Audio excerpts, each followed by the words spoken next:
tako da ponavadi si izmislijo tam, kaj je moj fokus, kaj imam za narediti. Torej, ti, ki si gor na vrhu, tudi letalnice, nič ne misliš.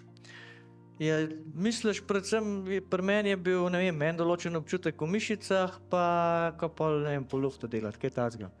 To misliš. Kaj pa misliš, ko si v zraku? Takrat pa že malo uživaš, ampak moraš še kar fajn vleči. Ja.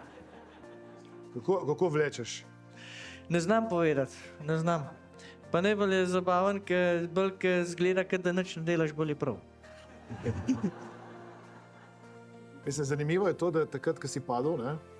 Kako je visoka skakalnica bila takrat? Zdaj, padci so zelo ta princip, tudi tekom same kariere, pa treniranja je ne da padec, se ti navzgod bolj vprašanje, kdaj, pa koliko pogosto, pa kako. In če se le normalno se ti to dogaja, se tudi nekako navadiš padeti. In jaz zelo sem glede tega ne ta prav človek, ki se ga vpraša, ker še dan za marsikatera, ki je padel, pa je bilo grozen, pa pomeni, jih pravim, v osnovi, da je bil štor.